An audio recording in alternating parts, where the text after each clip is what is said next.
Bismillahirrahmanirrahim. Assalamu alaikum friends. Welcome back to the United Verse first ever episode that we'll be doing on this channel. It's a new channel that we have launched. It's exclusive to the Manchester United fans. You have lots of channels to follow, but this is one of the brand new channels that we'll be doing. And my name is Bilal, where we will be talking all about Manchester United. And we've got plenty of news to start with this first episode of the United Verse. Guys, if you don't know about this channel, please do subscribe. Please do press the like button as well.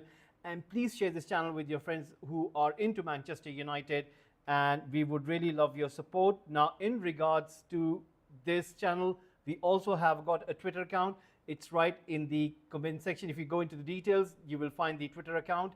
It's at the rate of Manchester United Verse.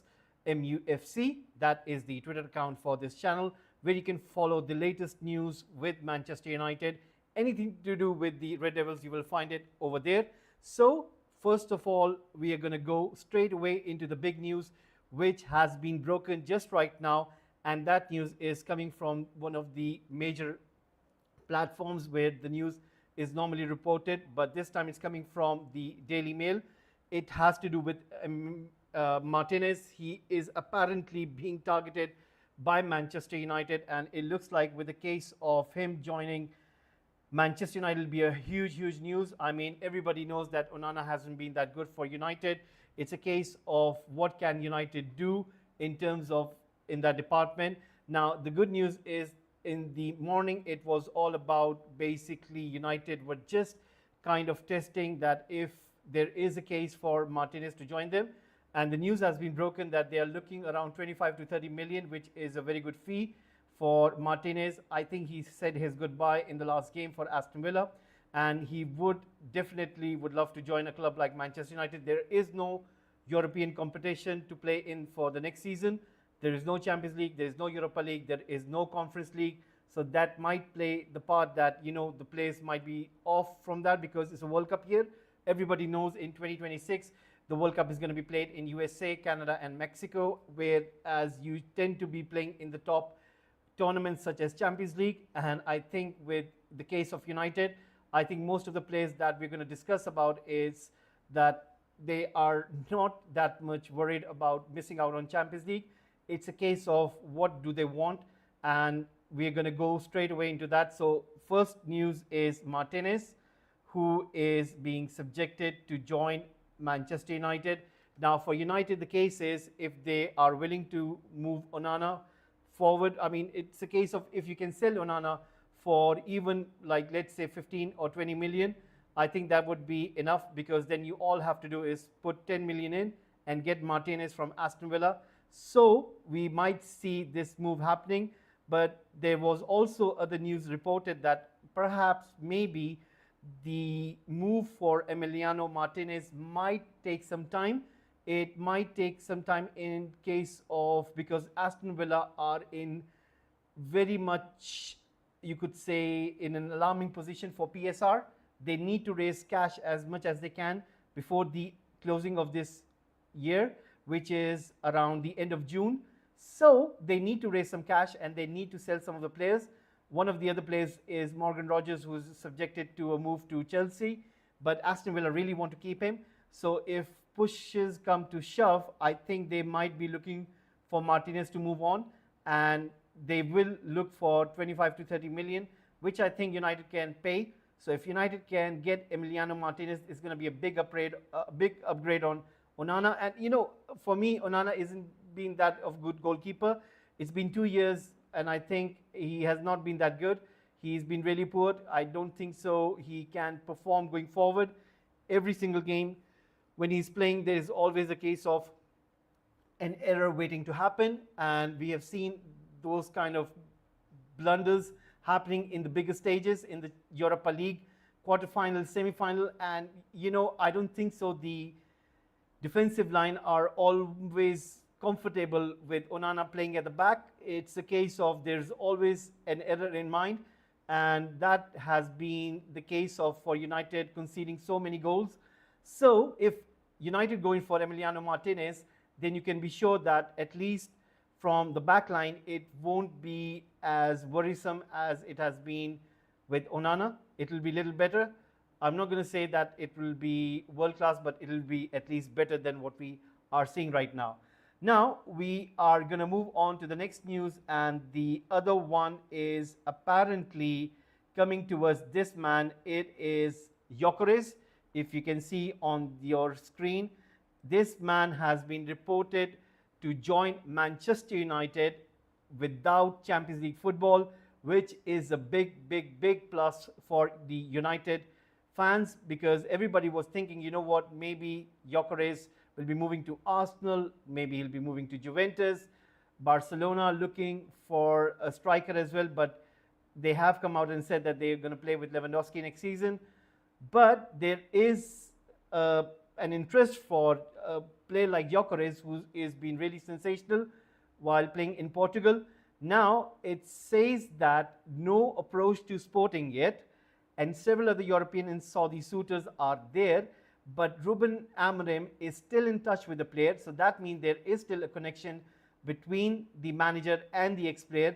Sporting will sell for around 70 million euros. So that comes around to 62 million pounds, which I think is a fee which United can come up with. And there is more on the financial side as well, which we're going to discuss. We're going to discuss more about behind the scenes, what has been happening, what the changes are taking place at the club. But before we do that, we're going to discuss about Gyökeres. Now, most of the fans, they are quite happy with the addition of Matheus Cunha, because Cunha can play in that false 9, in a number 9, in a number 10, in multiple positions all across those 4 forward positions. He can play as a right wing, he can play as a left wing, he can play as a number 10, false 9, number 9. But even so, United need an out-and-out striker who can be prolific and who can be really good in front of the goal. And that is where Gyökeres comes in. United were linked with Osimhen as well, but there has been a report saying that Al Hilal will be moving in for Osimhen in the next 4 days. And if they're able to take Osimhen, then United will have no other way to get a top striker like Gyökeres, because they've already missed out on Delap. They were interested in Delap, but for some reason, something has happened in a quick turnaround, because you know what? Throughout the whole season, we were hearing that United were interested in Delap. They were interested in Gyökeres, but Delap was always on the front line, and it was always the case that if United ever sign a striker, it will be Delap. But for some reason, Delap turned them down, and it was reported that the man who really wanted to bring him in was Jason Wilcox. For some reason, Jason Wilcox didn't convince Delap that he will be the top man or he will get a lot of game time. Maybe the confidence from Rúben Amorim was not there or something like that. But we did know that the fan base, they wanted Gyökeres more than Delap. So I think that played the part in, because we know, the modern day footballers, they tend to watch social media. They know more about fan opinions, and they tend to read those kind of, messages, or they tend to read what's happening around in social media. And I think they tend to feel the vibe if they're not welcome at the club. So that might be the case. I mean, if you would ask me, I would prefer Gyökeres over Delap, even though Delap could turn out to be a very good player for Chelsea. He would be the next Harry Kane or something like that. But I feel that at this moment in time, United need a proper number 9 and who can score 20 plus goals. It's a case of, what do you prefer? Do you prefer it now or do you prefer it later? I think we have already taken the route with Højlund. We brought in Højlund expecting that, he'll be good for the future. We're going to struggle for 1 or 2 years and then he will come good. But the last season proved that he wasn't able to cope with the pressure. He wasn't able to produce. It was his worst season ever. I don't think so United have performed that worse with the number 9 like Rasmus Højlund. It's a case of a big argument that maybe he doesn't get the service. Sometimes there's a case of the whole team was pretty bad in terms of performance. You cannot blame Rasmus Højlund. You cannot blame Joshua Zirkzee. But I think there is a case of that sometimes the pressure playing in the Premier League really comes up to you, and you have to take it with, it's a case of, how strong are you mentally? And if you're not strong enough in order to cope with that kind of expectation, then things do not happen for you. Now, there is also certainly a case of if Gyökeres tends to join Manchester United, then the whole thing comes about. Where will United get all that kind of money? Where they're targeting Cunha, they've already got Cunha. They're going after Mbuemo. We're going to come to Mbuemo as well. His bid has been rejected. I'm just going to come to that a little bit later as well. But if you look at the structure of the payments, that is where the key is. Now, we do know that when United did bid in for Cunha, Cunha was reported for 62.5 million. I don't think so. It's 62.5 million. I think there's some certain add-ons, and those add-ons, I think maybe 70% of them are payables, whereas 30% depends on Manchester United circumstances, if they qualify for Champions League, if they are able to win FA Cup or League Cup or something of that sort, if they qualify for in the top 4, something like that, you know. And I think that Cunha payment was all about that United were willing to pay that amount of money in 3-year period. So that means that they were going to pay in installments, like 19 million and something, over the period of 3 years. But for some reason, Wolves didn't like that kind of structure, and they said that they were expecting a structured payment, but not as United wanted it to be. So on the counter offer, United offered them 62.5 million in a 2-year period. So that means United will pay them 30-something million every year. And that is where Wolves came in, and they accepted it, and they said, you know what, this works for us. And that is how Cunha moved to Manchester United. Now, if the same principle is applied on Mbuemo, and United are able to somehow get an agreement with Brentford, saying that we're going to accept your terms and condition, we're going to go with what you want. Basically, Brentford are asking the similar kind of money which has been given to Wolves for Cunha, and they think that Mbuemo is no less than Cunha, because Mbuemo has already scored 20 goals in the Premier League. So for that reason, they are asking for a similar type of value. Now, if United go in for that kind of value, they would not be able to pay the whole fee upfront. It will be a case of structured payment, and then if United are able to get that over the line, Mbuemo and Cunha, their next focus is going to be certainly on Gyökeres. But with Gyökeres, there has been certain things as well, such as we're just going to go in towards that right now. It was basically reported that Ben Jacobs, if you know him, he's a very good journalist, and he tends to come on a lot of the social media platforms. He tends to do lots of interviews, and what he has said is, this is his opinion, I don't think Gyökeres would be on a 300,000 a week or more. So let's say if Rashford and Sancho go, they've got wage bill space to invest in these players.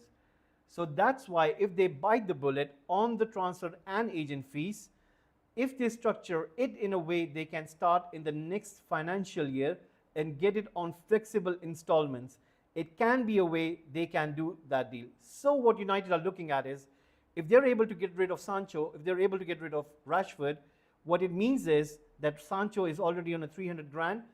Rashford himself is also on a similar kind of wage. So you get rid of 600,000 with 2 players going. That means you create a certain room in your wage bill. And that kind of money can be used in order to acquire the player. So let's say if it's 70 million euros, and if you're able to get around 600,000 in terms of, I'm just going to calculate over here, and I'm going to give you a calculation. 600,000, it's going to be per week, and we're going to multiply it with 4 weeks. That is around 2.4 million. And if you got 2.4 million, if you multiply it with 12, that comes around to 28.8 million. So let's say Sancho and Rashford, they leave. Sancho can go to Saudi Arabia, Rashford can go to Barcelona. If those two leave, then United can easily have 28.8 million. And that 28.8 million can be used to pay as the first installment for Gyökeres to Sporting Lisbon. And the next season, United can say, you know what, we'll pay you the next 30 million in the next year. And they can get an agreement with Gyökeres on the wage. And that's how they can sign the player. That's what Ben Jacobs is trying to say, that United are working a way around in this transfer window to get those targets which has been requested, of course, by Rúben Amorim. Rúben Amorim really rates him high. He is the number one man for him. He thinks that this guy can really help him going forward. Him, Cunha, and Mbuemo are going to be really special if they join Manchester United. It's going to be a really, really good lineup. Now, other than Gyökeres, we're going to come straight away in towards the other guy, which is Mbuemo. I really want to discuss about Mbuemo because the fact of the matter is Mbuemo is a kind of a player which was not pretty close to join Manchester United.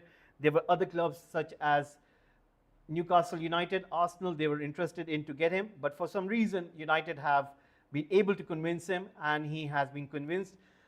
Quietly, I think it was a very well job done by Jason Wilcox, or if it was Christopher Weevil. I mean, it's a very good job that they have done, and Mbuemo will move to Manchester United. Now with Manchester United, what they have done is they've apparently put in a bid of 45 plus 10 million, which has been rejected. It has been expected that United will go in for another bid of 50 million plus 10, and if that is accepted by Brentford, I think it's going to be a huge, huge, huge thing for Manchester United in terms of positiveness, because United so far have been really poor in terms of when it comes to acquiring players, and if they get the quality of Cunha and Mbuemo is going to be a real plus. And besides, other than that, you know, there is also a question of another thing, which is basically that Manchester United in this transfer window are moving very differently. They're trying to do things very differently. And what is the reason for that? The reason is, I think, is due to the fact that United are looking at this perspective in a very different manner to what they've been used to. When I say this, what I mean is, if you look at the targets, Cunha, he is a number 10, if you would ask me. But with Cunha, he can play on the left wing. He can play on the right wing. He can even play as the number 9. Now, let's say if Rúben Amorim doesn't do good after the start of the season, let's say we are 2 months into the new season, Manchester United are struggling as normally they are, the way they have been the last season.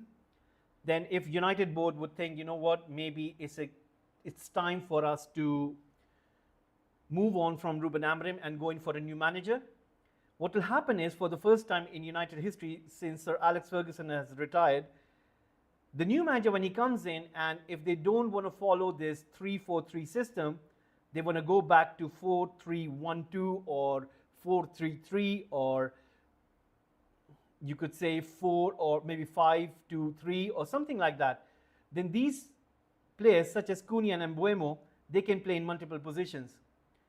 And with that in mind, if United are able to get these players in Rúben Amorim's system, and if Rúben Amorim is not able to produce goods with these players, then the new manager who comes in won't have to question the quality of Mbuemo and Cunha, because they can say that maybe these players are struggling in the system, but if we implement a new system, then these players are so versatile that they can adapt and they can straight away get on to work in that new system, and then you will see positive results. So that is the kind of thinking behind these moves. Not only that, if you look at the type of players that United are targeting, it's a case of, and I've also found this, it was reported as well, that basically Manchester United and Rúben Amorim are focusing their transfer strategy on acquiring players with proven Premier League experience. So they're going with the route of that they are looking for assurity, they're looking for assurance, they're looking something that can be done positively, and that is the case with, they're looking for individuals, they're looking for transfer targets who can basically play in the Premier League. Because when we look at our squad, most of the times what we see is our players get injured, they are not good enough in comparative to the players who are playing for the opposition. I mean, forget Liverpool, forget Manchester City, forget Arsenal. Look at the likes of Brighton, look at the likes of West Ham, look at the looks of Bournemouth, Fulham. United can't even match up to those guys. And it's been so bad for United that they have been losing games at home against these sides. So what does that tell you? That tells you one thing, and one thing, that is that the players that have been playing for United are not fit enough. They're not good enough. They are really poor, and that has to change. The culture has to change. You have to bring in players who are athletic enough, who are fit enough, and whose, their fitness levels are really top notch. It's not like they play one game and the other game they're really down. This has to change. If it doesn't change, then United are looking at mediocrity for a longer period of time, and that will bring the club down, because so far the hits that United are taking financially, they can absorb it for a year or two, but if it continues, then there is not going to be any room with these kind of rules like PSR. Now we're going to go into the PSR as well, but with PSR, I think it's a case of United are trying to stretch it, but you can only get to a distance with it. If you are not careful with PSR, then you can really end up in a bad place. Look at Aston Villa. They're being really put in a pretty tough scenario, because if they don't sell the players, because I was really thinking, you remember John Duran, he joined the Saudis in January, and I was thinking, how come a talent like John Duran is leaving Aston Villa? Are they even thinking correctly? And for some reason, I thought maybe there is something wrong with John Duran. And if you would ask me, being a United fan, I would have jumped at John Duran joining Manchester United. But selling him for 70 million, I was really surprised. And then we just found this article which says basically, I'm just going to show it to you guys. It's right over here. And it basically says that, there it is, PSR position of Premier League clubs. And you can see Aston Villa over there at risk. It's in red color. It's 15 million. So they need to raise some cash in order to get out of that danger area. You look at Burnley, it says they should be fine. Leeds United, Everton, they should be fine. Newcastle United, they should be fine. Whereas everything in green is sale from 2024 to 2025 PSR breach. United are there currently in 5th position with 141 million. So United are safe, and they are safe due to the fact because there was also a report coming in which basically said was that, let me find it, it said this has happened because of Sir Jim Ratcliffe. Now what Sir Jim Ratcliffe, what he has done over here is, let me find that tweet, I'm just going to get it right. Sir Jim Ratcliffe's cash injection just skyrocketed Manchester United's spending power in the market. Basically, Sir Jim Ratcliffe had a 237 million equity investment which raised Manchester United 3-year PSR loss limit from 15 million to 105 million.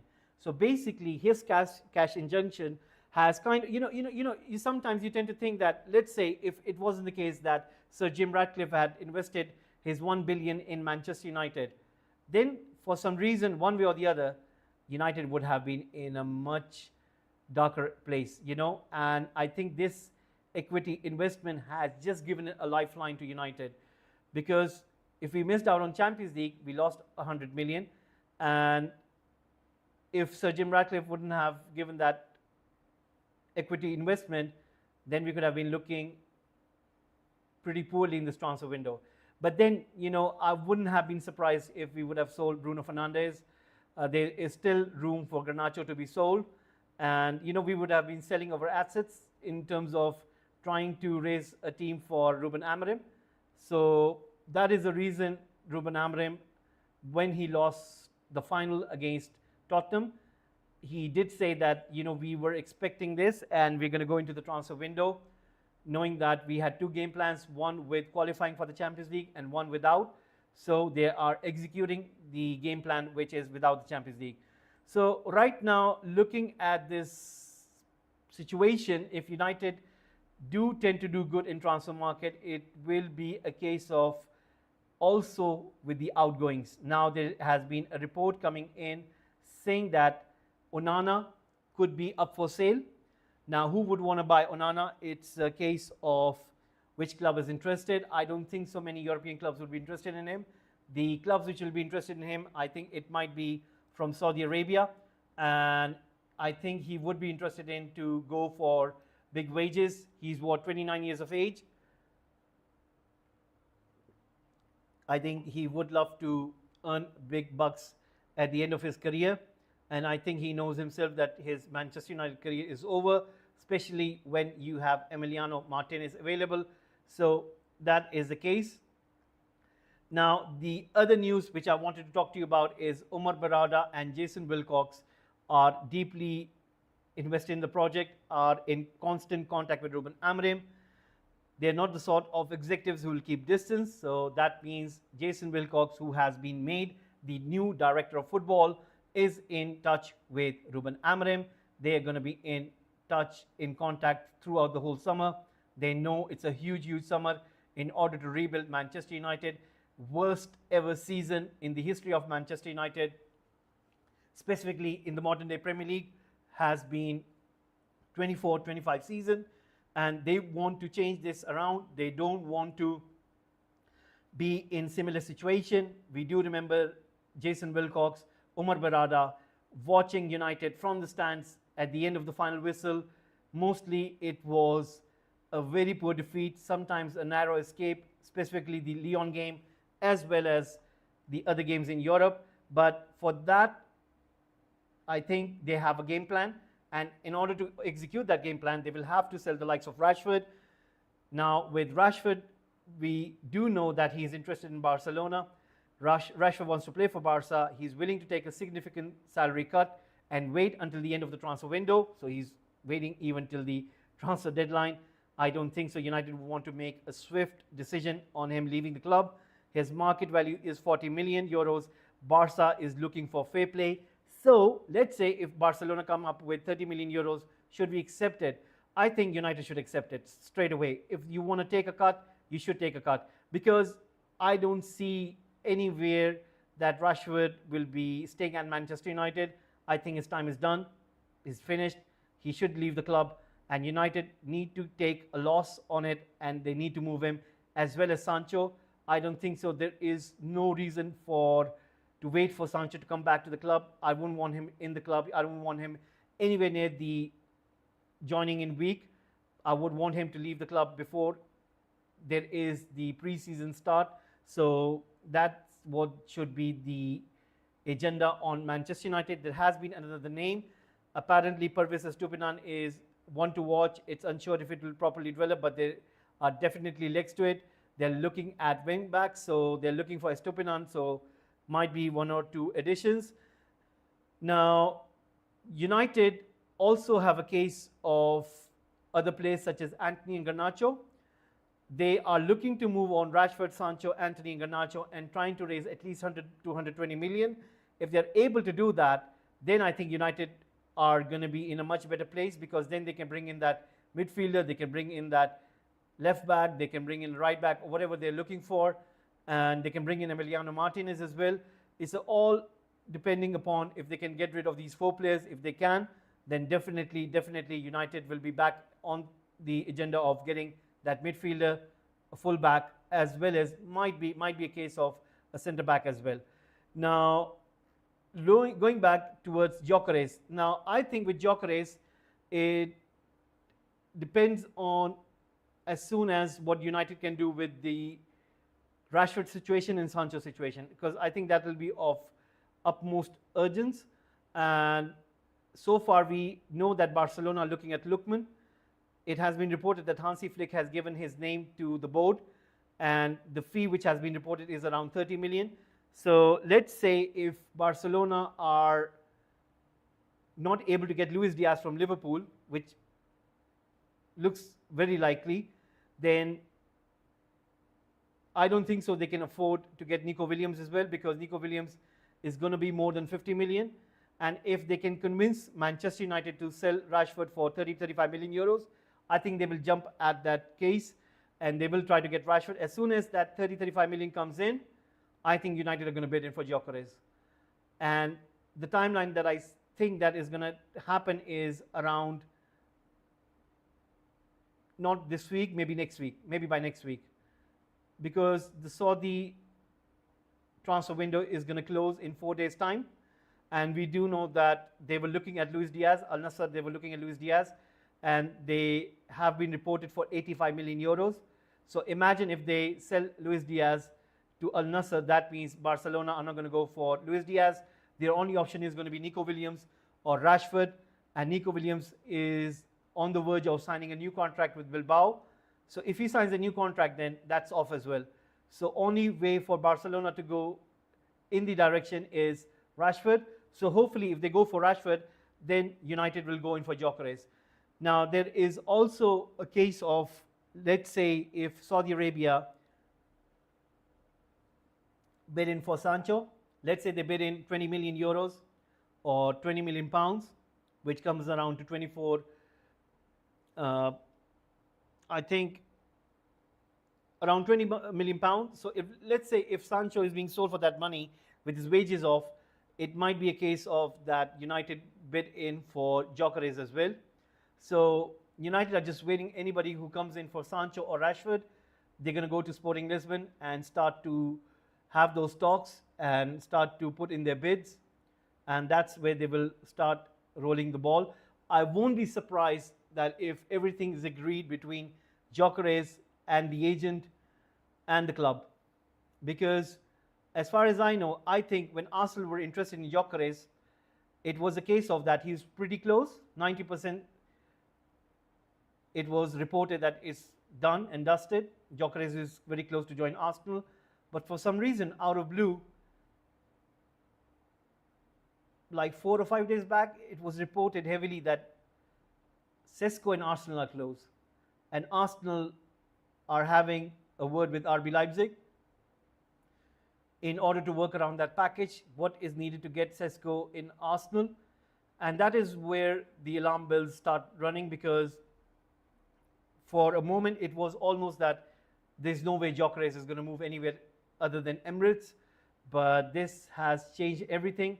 And I think United fans are much more in positive place, specifically after that Mbuemo statement that he said that the only club he wants to join is Manchester United, because everybody knew that Arsenal were interested in Mbuemo as well, and everybody knew that Newcastle United were also interested.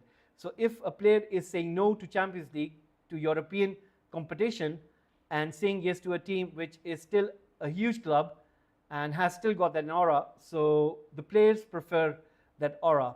Players prefer to play in a huge club like Manchester United, even without European football. So that kind of thing really played positively, and I think Gyökeres will be also looking at that and thinking, you know what, if there are certain players who are joining, who are in similar situation of myself, then I should also consider this, because remember, it's going to be a World Cup year, and if you play in European competition, you end up playing 60 plus games. As far as we do know that if they play in the Premier League, if they play in the League Cup, FA Cup, they will only end up playing, let's say 45 games, because sometimes you will miss out due to injury, sometimes the manager wouldn't want to risk you, so you'll have to sit out in some games, and you would end up playing 45 games throughout the season, which would be pretty good, because you don't want to go to World Cup with injury, and I think players would want to prefer that.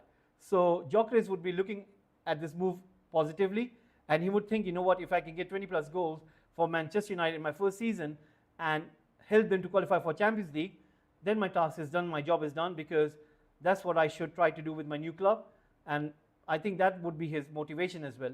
So Gyökeres moving to Manchester United won't be a surprise, but it will be a very, very important move for the likes of Jason Wilcox and Omar Berrada. Now, going further, talking about what is Rúben Amorim thinking in terms of tactics. We do know that it was also reported that apparently Rúben Amorim prefers to play in 3-4-3 formation, but there has been a news coming in from Ben Jacobs once again, saying that despite claims of rigidity in the Rúben Amorim system and tactics, the idea of bringing in such versatile players will allow him to operate multiple different styles of play with his 3-4-3 formation. So what we're going to do is we're going to come later in the evening with our latest, whatever the updates have been so far by that time, and we will try to build up this squad as well as the first 11 and the substitutes as well, just to see how will Manchester United operate. Can they operate with a different system under Rúben Amorim? Is Rúben Amorim expected to change his style? I don't think so he will change his style, but he might change few bits and pieces. Everything depends on what he gets and what he doesn't get. Let's say if he gets Gyökeres, he gets Cunha, he gets Mbuemo, he's got Bruno, Amad Diallo, Zirkzee, then he will definitely see what can he work with. Let's say if he doesn't get Gyökeres, then that changes for Amorim, because then he will have to see what can he try to do. But then if United go in for Mateta, that would change a lot of things, because Mateta is much different to Gyökeres. So everything depends on what Amorim gets and what he doesn't get. If he gets what he's asking for, then we might see 3-4-3. But if there is some certain expectation of him to change his tactic, then the first evidence is going to be in the preseason. And I think everybody will be glued to their screens when the preseason starts, because that is where we will see what is Amorim going to do. Will he still stay true to his 3-4-3, or will he change something? And you know, I think the reason they are going for the likes of Mbuemo and Cunha, because those players can adapt, they can change. Because we do remember with Garnacho, he's a winger, and when Amorim wanted him to play as a number 10, he was struggling and he couldn't give what Amorim was asking of him. And that is where the relationships started to affect between those two people. And I think he wanted Garnacho to adapt in that number 10. He thought that Garnacho was talented enough to make that change and improve himself in that position, but Garnacho wasn't able to cope with that kind of pressure. Because with number 10, you have to be technically very composed, like Matheus Cunha. He's very composed on the ball. You need to be composed as water, you know. You need to take in the pressure, and that is what Cunha is able to do. So I think with getting Cunha, he is going to stay with 3-4-3, but when you get Mbuemo and Gyökeres, because he was used to his system, will be easily inept into terms of adapt to that kind of tactic. But with Mbuemo, that is something that we have to see, that can he play behind the striker as number 10, or will he stick to his right wing? And what will happen to the likes of Dalot or Mazraoui, who are going to play in that right wing back position? So everything depends, you know, everything depends. So we're still waiting to see what kind of formation will Rúben Amorim do. But what we're going to do is, in the evening show, we're certainly going to work on those tactics. We're going to build that squad. We're going to see what kind of players we're getting, how can they play, if they can change the system as well. So we'll do that in the evening show. So once again, guys, I would like to thank and ask you guys to please subscribe. Please do press the like button as well. This is the first episode ever for the United Verse. I'm sure going into the future, we'll be doing this every single day. And guys, please do subscribe. Please do press the like button. Please do share this channel as much as you can between your friends who follow Manchester United. And once again, I want to say a big welcome to the United Verse. Hopefully, there'll be many more shows to be done, many more shows to be screened. So I'm sure that you guys will be tuning in. So once again, guys, a big thanks, and I will see you in the evening version of